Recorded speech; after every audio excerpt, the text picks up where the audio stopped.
Hey everybody, what's going on? Welcome to week 2, discussion on some picks that I think could be pretty good this week. Coming off a disappointing week 1 with low scoring all around the NFL and not so good on the picks that I made. I had a few that came through, but definitely looking to rebound here. So let's get into a couple of things I'm looking at for this week. So let's start with a favorite game stack. Again, a game that we want to get multiple players in from both sides. This week I'm going a little different than where a lot of people are probably going to go, and that is to the Buccaneers Chicago game. Looking at Jameis Winston, Mike Evans, Cameron Brate here, and maybe a combination, a mixed match of having all three of them in a lineup, having Winston to Evans, Winston to Brate. Just really like how it sets up. This is a 43-point Vegas total with a 7-point spread. So obviously, the Bucs are a little more favorited here at home. Obviously got the bye week last week with the hurricane coming in, kind of threw everything off. So I don't think as many people are thinking about them. There's not as much recency bias in people's heads. We didn't see what they did last week. But coming into this year, I think this is a team with an offense ready to take off. And they get their home opener here in a really good situation. And in these situations where we have kind of a medium point expectation with a touchdown or so spread, Winston has great correlation between his wide receiver one and his tight end, both for the Buccaneers there. So that's where I say I think we can play both of them, both Mike Evans and Cameron Brate here, stacked with Winston, and hopefully have good success with having both of them. Their thing is everyone is talking about Jacquizz Rodgers here, right? He's cheap. Doug Martin's suspended. Everyone's thinking we can play Jacquizz here and save some cash value. The Bears, I believe, have a pretty good front seven. Look at that Atlanta game last week.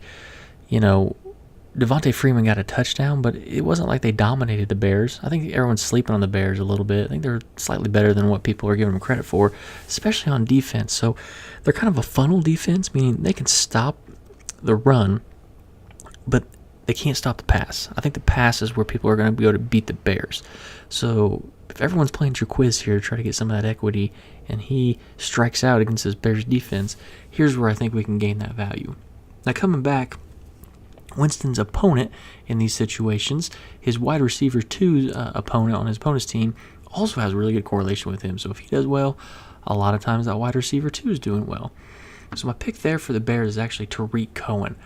Now, I know we'll say he's not a receiver, right? He's their running back too, if anything.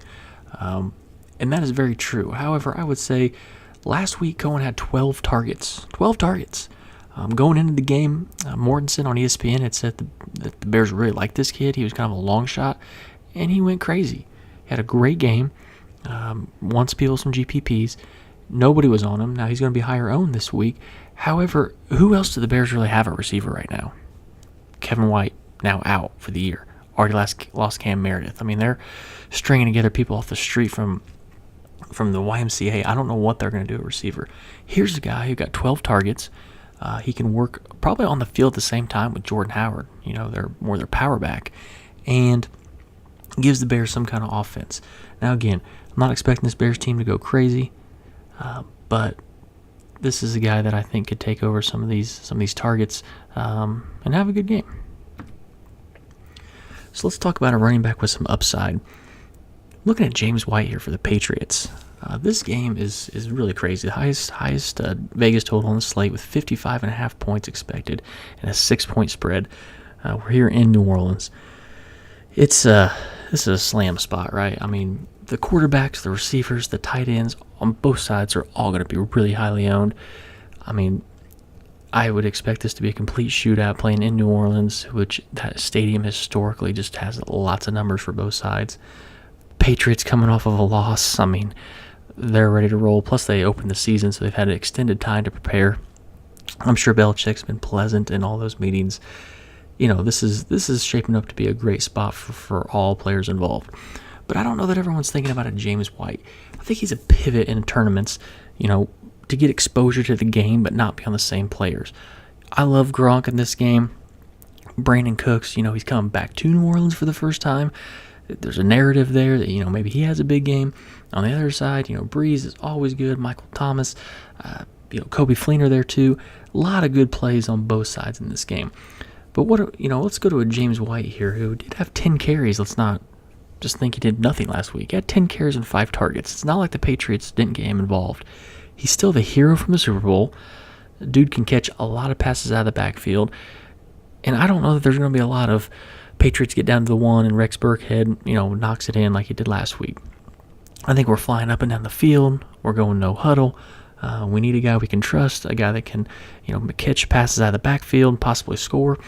And I think James White is that guy. Want to have exposure all over this game, but I think this James White situation is one that we can kind of take advantage of above the field.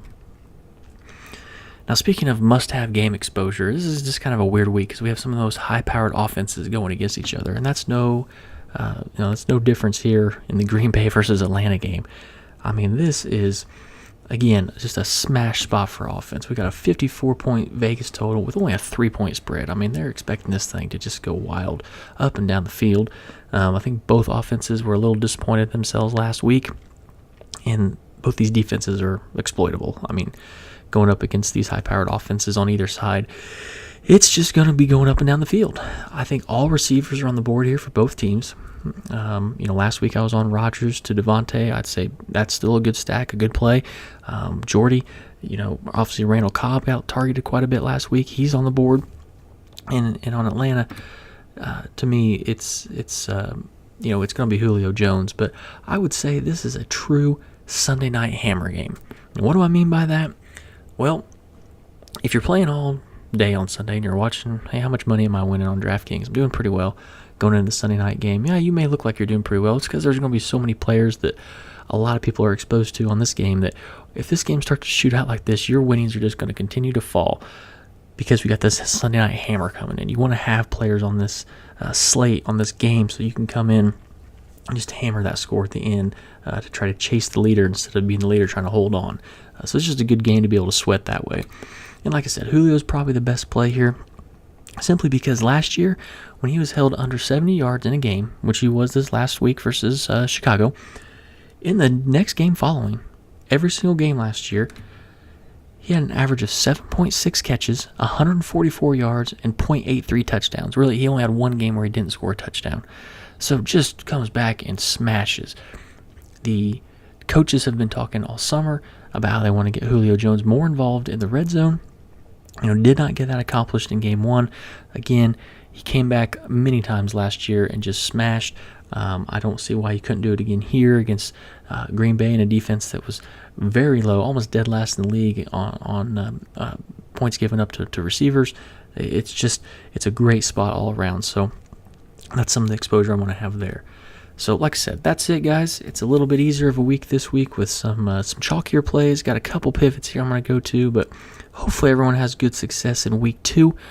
Looking forward to the games, hoping for some more offense and less crazy picks and pick sixes like we saw in week 1. Like to see those offenses take off. Again, thanks everyone for watching last week's video, getting up over 200 views. Would love to shoot for like 300 views this week, so if you like the video, like, share, subscribe. Would love to talk to anyone. If you got any questions, you can follow me anytime at MPlanUp on Twitter, and we'll see you guys next week.